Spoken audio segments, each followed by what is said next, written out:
Week of Missouri Politics Midweek Update. I'm Scott Faughn. I'm the host.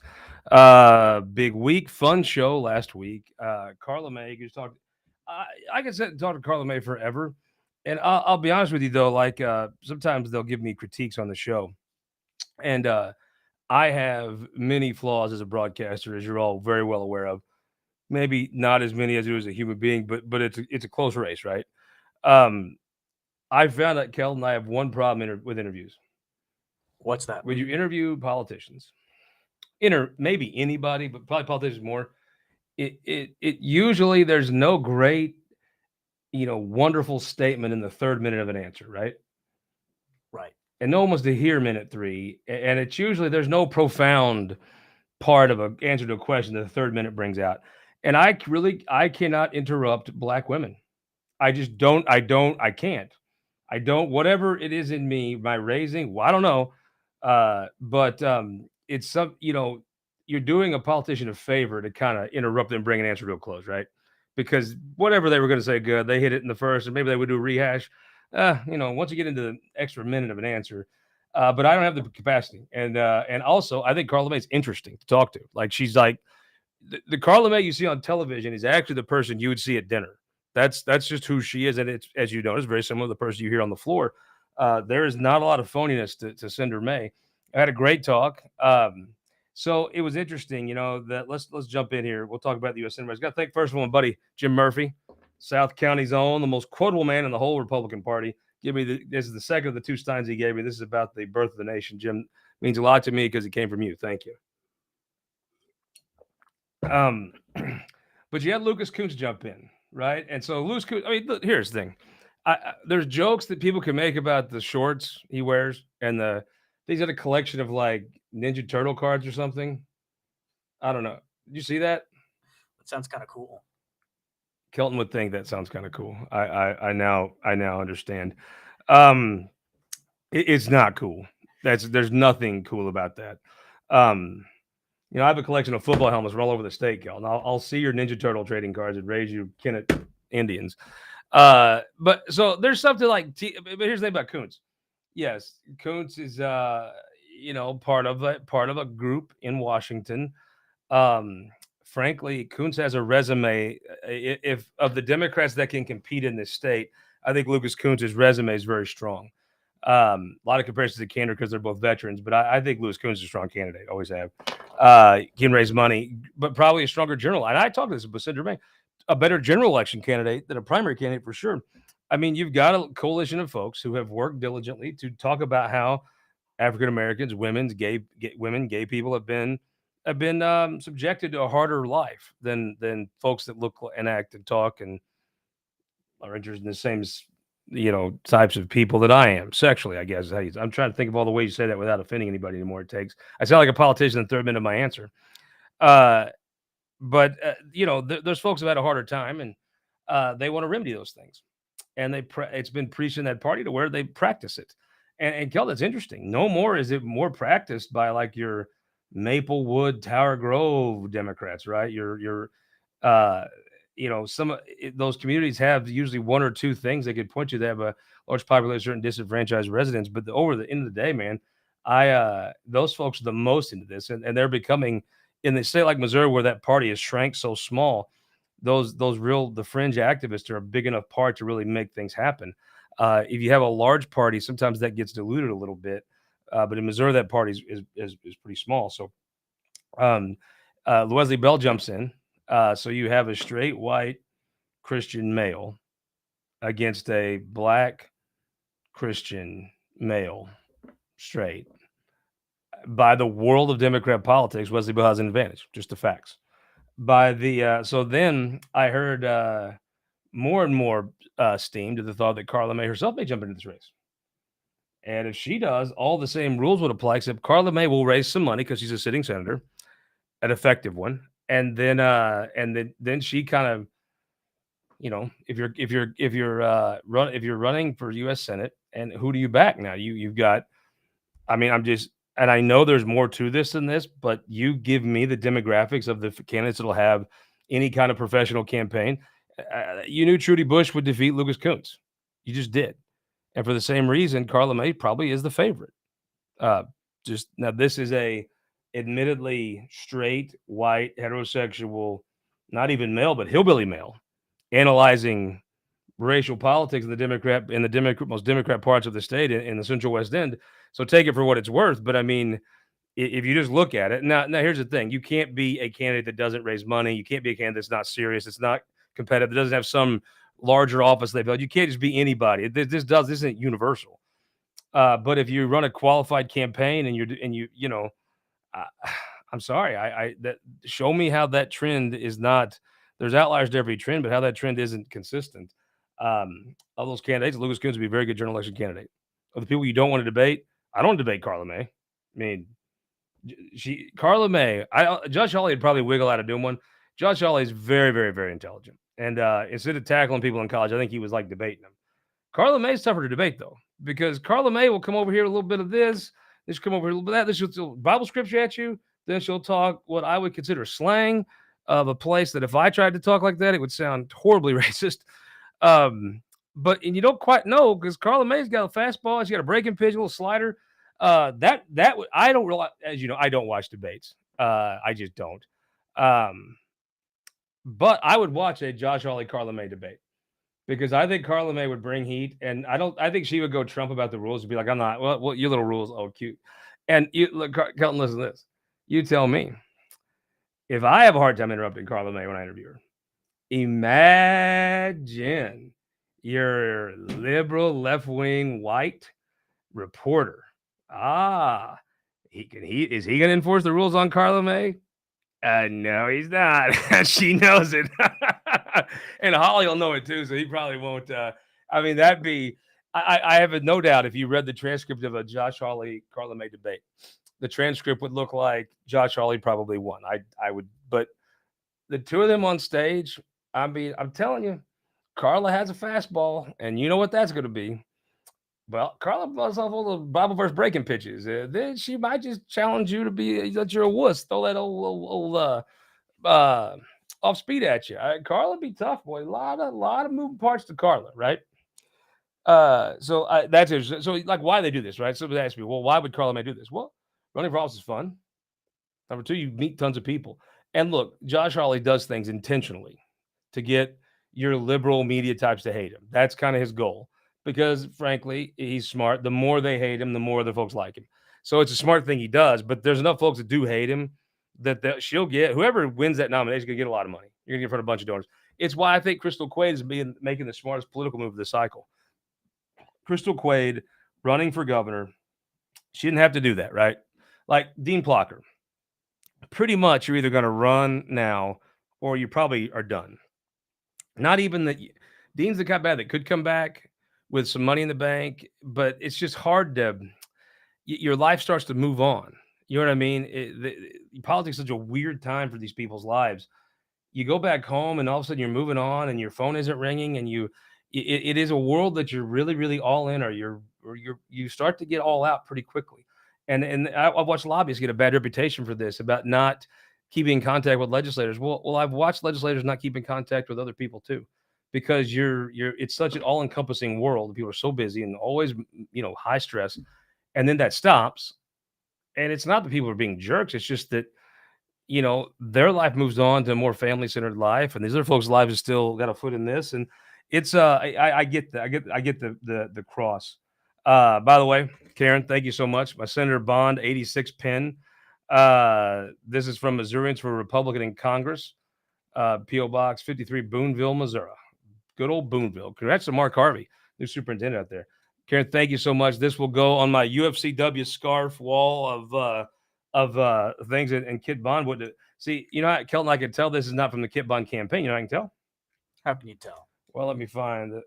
That one's not from the campaign either.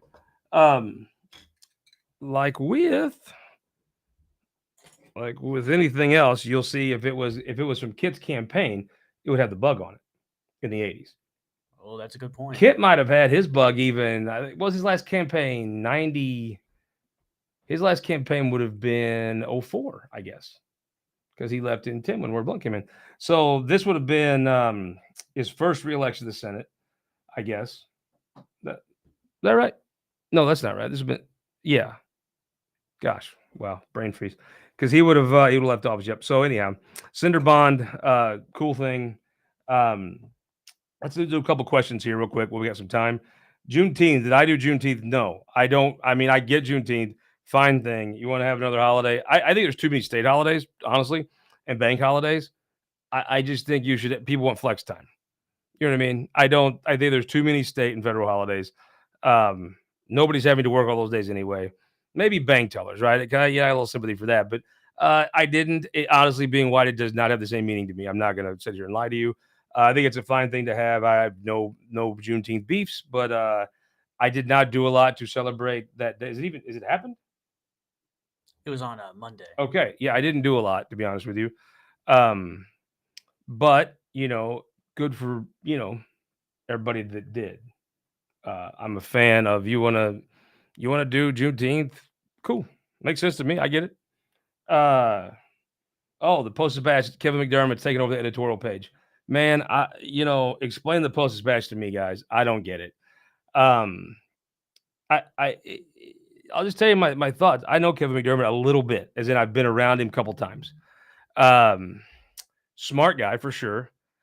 I think he kind of liked Illinois, and if you were, let's be honest, Kevin is extremely. It's so funny. They write these stories, and writing a story is hard, and writing an unbiased story is impossible, and all this stuff. But the Post doesn't really try that hard to not, where they're coming from, and good for them, right? Whatever. I've always thought they'd be so much better off if they just owned it, right? If they just said, "Yeah, this is what's up here, and we're liberal," and there you go. Like MSNBC, a commercial success, but you know what you're getting, right? If you want that, you get it. You want liberal stuff, right? You get MSNBC, right, Kelton? Oh, for sure. There you go. And I watched MSNBC. I watched MSNBC, Kelton, when Joe and Mika, they have a show called Morning Joe. It's a morning show. Now I kind of listen to my phone. I can listen. I'm a local AM radio guy. So Brandon Rathard is the guy here now, and I always, local AM is kind of my thing. Stephanie's Bell's on there, and Marsh and Brian, Hannah. But I used to watch Morning Joe. Here's the problem. This is the show sucks now, by the way. Trump destroyed it. Trump could just eat your brain, and your brain would be gone, and you would still be jabbering. And he just destroyed Joe Scarborough. It was actually just funny. You know what I'm saying? So long story short, that when Joe and Scarborough, so everybody kind of thought they were together, right? But they were, shouldn't be. And so but everybody kind of knew. But I think whenever they were just kind of together, Joe could say, "I'm going home. See ya. Shut up, Mika. Don't care. You're liberal wacko crap." Now, Trump outed him, like publicly in page 6 in the New York Post. He's like, well, everybody knows they're together. And they're like, well, now they're all divorced and they're together. And they may be married. Hell, I don't know. But now he sucks. He's just whipped. And the show sucks. All that liberal wacko stuff she would say. Joe used to be like, now come on. Now he's like, oh, yeah, no, totally. Trump just destroyed their brains. He did this to people that love him. Get on Facebook. I mean, you can't tell these people anything about Trump. They lose their minds. And he did it to people that hate him. Trump could just eat your brain and destroy it, and you'd be doing crazy things. So they get like arresting him. How stupid. How stupid is the New York thing? The New York thing is just everything people are saying about the justice system, that's New York. And if you're telling me they don't do the same, so when they do it to a black guy, there's not the outrage. But by Dan, what they did to him in New York is just bullshit. They twisted that to get a guy. They had a guy, and they wanted to make that guy a criminal, right? So Kelton, they have a guy, right? You with me? They want to make him a criminal, as Carla would say, you feel me, right? Oh, absolutely. So they had the guy, they wanted to make the guy a criminal, so they figured a bunch of bullshit in there to say that's just what they did in New York. Now the stuff with his papers, man, Chris Kelly is a guy I like. Chris Kelly, he is, liberal, Columbia, smart. Chris Kelly's a smart dude. He said they gave him some options to give the damn papers back. And can't you just see Trump in the room? He's got a bunch of papers. He knows he shouldn't probably have. I don't think he was selling. Maybe so. I've never thought Trump was in on any of the deals because I think he couldn't keep his damn mouth shut. Like, if I don't ever thought he colluded with Russia because I think Trump would have told people. Like he told him he had secret documents. So I guess, do I believe people around Trump could use him as a willful idiot? Maybe. I don't know. But I don't think Donald Trump sells out the country. And I also think, and I'll say that about Trump, I don't think he would do that. I think people get so Trump eats their brain, and the normal thinking person now has to love him or hate him. It's bizarro world. However, let me just taking a slight step back. I do think that he probably sat in a room and the government said, just give us he probably drives people nuts. Like these contracts he was trying to get to pay him. I could just hear like dude, just pay me. And he'd be like, well, I won the elections. You could almost feel for these poor people trying to get these damn papers back, right? And they probably just told his lawyers, if he'll just give us the damn boxes, this will make this go away. And Trump being like, no, no way, not doing it. And now he's, going to be out of, nothing else. The government to bankrupt you. They'll just hit you from all directions. I mean, if they want to get you, they're going to get you. You can do all the bullcrap you want to talk about, but if they want to get you, they'll get you. Ask Rob Blagojevich. What did he do? He did nothing. Great hair. That's all he had. All he did. Great hair and a smart mouth. And if that gets you in trouble, Greg Keller would have the electric chair, right? So anyhow, I thought so the Post-Dispatch editor, if they just be honest, like MSNBC, I think it'd be way better off.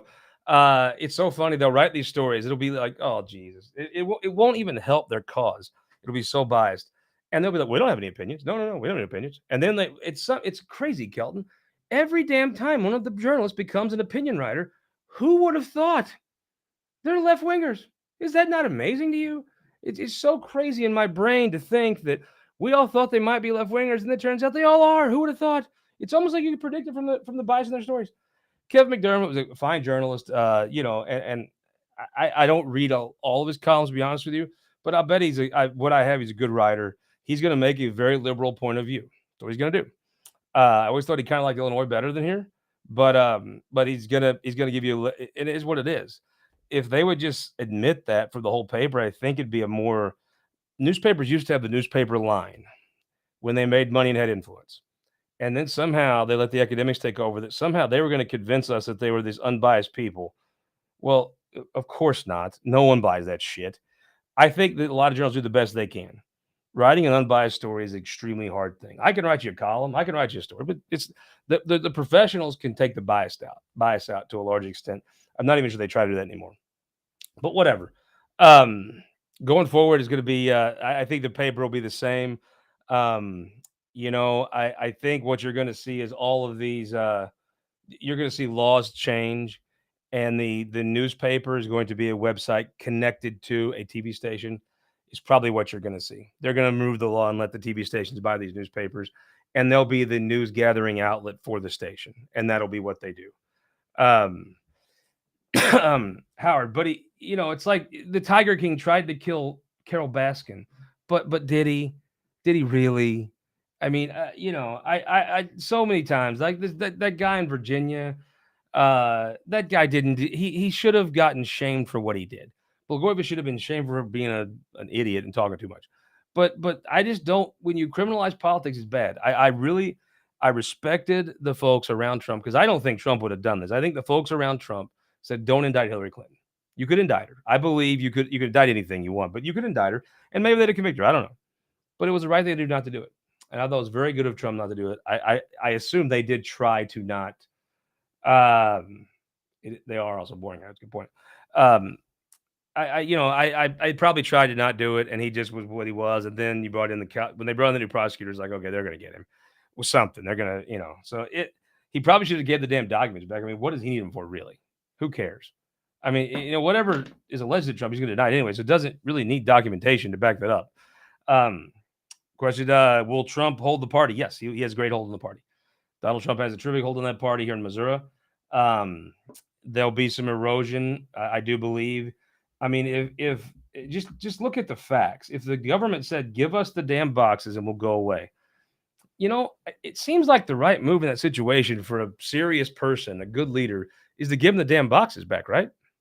Just give him the damn boxes back.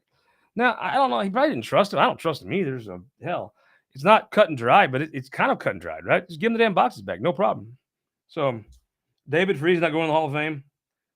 It's weird, right? I mean, I love David Freese. He's the second greatest Missourian we've ever produced. It's him and Truman right there, back and forth. I to be honest with you, obviously he's dealing with some stuff, right? Because if you didn't want the honor, which is your call, I have no doubt the Cardinals would not have put him up for it. You knew when you put David Freese on the ballot I mean, Kelton, where were you during Game 6? I was at my house. I was 11, I think. Yeah, like I So, said, where were you at? I was at my house in the living room Oh, great. watching it. See, like people talk about the Kennedy assassination and whatever. Maybe you knew where he was, maybe you weren't. But you know where you were in Game 6. I mean, God, been a lot of Irish presidents. But yeah, it is what it is. I think he's probably. It looks like he's dealing with some shit, and that's unfortunate because he is a hero. He should be in the Hall of Fame. And you knew when they put him on the ballot, he was going to win. I mean, imagine if you're whoever, right, and you're on the ballot, David frickin' Freeze. You know, well, I don't have to plan anything for that weekend in July. I'm not gonna have to be down at the park. So anyhow, we'll see what happens. I'm gonna close with this week with two things. My man at United Fiber, they do it right. If you're out looking around and thinking, okay, you're watching this, you're like, got to get in the broadband, we got to serve our county. Look at United, call Jim. I'll tell you that one of the most successful uses of the state's broadband money, Buchanan County. I think even now Gower, Nancy Giddens' home stomping grounds, has fiber because the co-op dug in, and now it's so funny. Always, what you saw when fiber came out, right? The internet would be in a town, right, where the houses were close together. And then there'd be like a startup outside the town. And then, but the folks way out in the country are always left holding the bag. United Fiber has been so good at wiring everybody in the country and now the suburbs. The city wants them to come into the city. It is wildly successful company. They've done great. It shows what a co-op can do. Courtyard by Marriott, come on now. Veto session coming up. Next week, we're going to have the two men that's going to be the subjects of our roast. We'll be sitting right here. We'll announce the roast. Next week's going to be fun. We'll probably talk. We'll probably have an hour-long edition. Halleck's will lie like he's got all these meetings, but we'll. Oh, I didn't mean to spill the beans. But he'll like that meetings, but if we just keep the camera on, he won't leave. Then look into the next thing. I do want to close with one thing. I had a long day a couple weeks ago, and McKenna, not new McKenna, old McKenna, and Joe Patterson and my buddy Matt Grasilis, I believe, must have somehow got a. I'm not going to call him a legend, but I mean he was an average baseball player, which for the Cubs makes him a legend. And so, in a toast of Moon Choi, Dusty Schneiders, Claudia Kehoe, and other good people that only have one real character flaw, Phil Schneiders. Schneiders have kind of an out, but the other ones definitely. That one character flaw is being Cubs fans. I dedicate this video to you guys. I had a great laugh at this on a day I needed a good laugh. I think we closed Kelton by playing the Ryan Sandberg fake, erroneous, very fake video message to me. We'll see you Sunday with Jason Bean for This Week in Missouri Politics. Hey, Scott, this is Ryan Sandberg. Rhino, number 23, retired, Baseball Hall of Famer. I want to thank you, first of all, for being a huge diehard Cubs fan. Thank you for being a fan of mine. I loved putting on that Cubby uniform, playing at Wrigley Field, day games primarily, WGN TV, 162 games broadcasted across the United States. Harry Carey, Steve Stone doing the games. Unbelievable. What an opportunity for me. And you know what? It was like fans like you that had me go out there and give my best every single day. But I understand that you were a college baseball player and you took a few pointers from the old Rhino here as you played second base. Hopefully it worked out. You know what? The key to me was to handle the inside corner fastball, pull it down the left field line, and hit the slider away on the black the other way to right field. Goal to hit 300, score 100 runs, and drive in 100 runs, batting second. Power came a little bit later, but for me it was all about putting the bat on the ball for the team.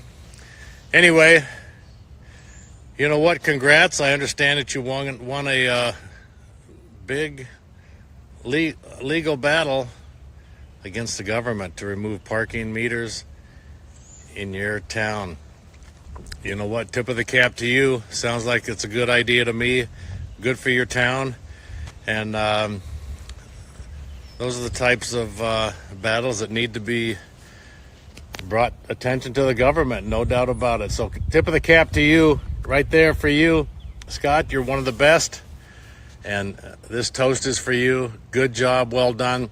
If I had a Miller Lite, I'd probably pop one open for you right now. All right. Well, go Cubbies baseball, and thanks for being a fan. This is a big shout out from Eric G. All right. You are one of the best. Keep up the good work.